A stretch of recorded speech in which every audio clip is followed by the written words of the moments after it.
Perkenalkan, nama saya Yolanda Ulidia Talimbong. Saya dari kelas 11 MIPA 3 di SMA Negeri 1 Tigapanah. Di video kali ini, saya akan membahas mengenai teks eksplanasi. Video ini sebagai tugas pembelajaran bahasa Indonesia dari guru bidang studi bahasa Indonesia, yaitu Ibu SSD. Selamat menyaksikan dan semoga bermanfaat.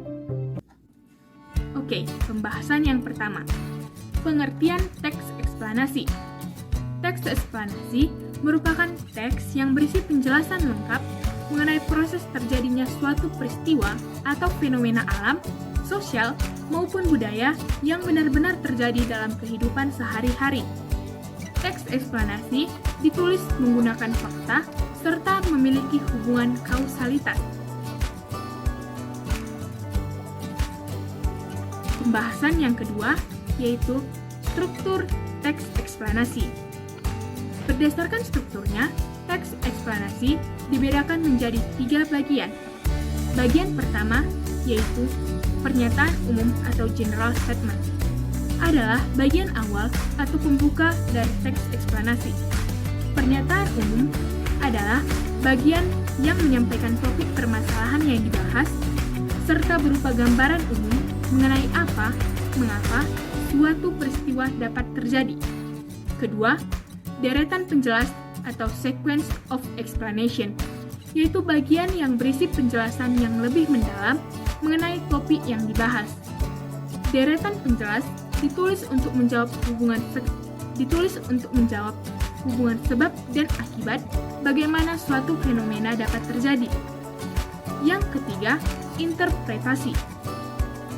Interpretasi merupakan bagian akhir atau penutup dari teks eksplanasi yang berisi intisari atau kesimpulan dari proses atau topik yang dibahas. Pembahasan yang ketiga yaitu kaidah kebahasaan dalam teks eksplanasi. Teks eksplanasi memiliki beberapa kaidah kebahasaan, antara lain yang pertama, menggunakan kata yang bermakna denotatif atau sesuai dengan apa yang terjadi. Yang kedua, menggunakan konjungsi sebab akibat atau kausalitas dan hubungan waktu atau kronologis. Yang ketiga, fokus pada hal-hal umum atau generik, bukan partisipan manusia atau non-human partisipan. Yang keempat, lebih banyak menggunakan kata kerja material dan relasional atau kata kerja aktif. Dan yang kelima, menggunakan kalimat pasif.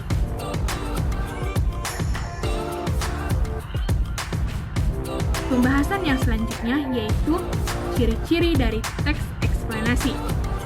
Ciri-ciri umum dari teks eksplanasi yaitu yang pertama, strukturnya terdiri dari pernyataan umum, hubungan sebab akibat atau deretan penjelas, dan interpretasi. Yang kedua, informasi yang dimuat berdasarkan fakta atau kenyataan yang bersifat ilmiah.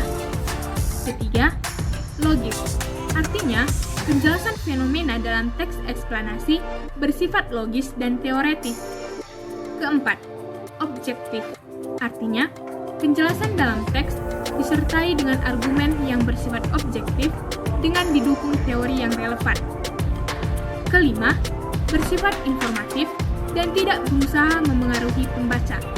Dan yang keenam, dalam teks eksplanasi penjelasannya menggunakan penanda urutan.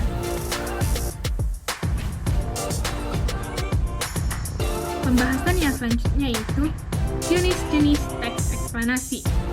Ada beberapa jenis teks eksplanasi, yaitu eksplanasi sekuensial, eksplanasi kausal, eksplanasi teoretis, eksplanasi faktorial, dan eksplanasi konsekuensional.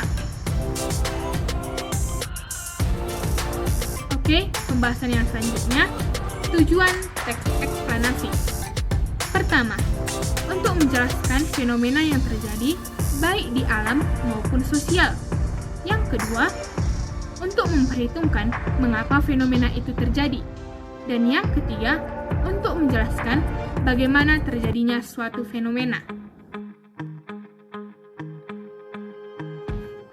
Nah, pembahasan yang terakhir yaitu langkah-langkah menulis teks eksplanasi. Adapun langkah-langkah untuk menulis teks eksplanasi yaitu yang pertama, menentukan topik yang menarik. Yang kedua, membuat rancangan atau kerangka teks. Ketiga, mengumpulkan referensi. Dan yang keempat, mengembangkan teks. Serta kelima, menyunting teks. Nah, sekian video saya mengenai teks eksplanasi. Semoga dapat bermanfaat bagi kita semua. Terima kasih.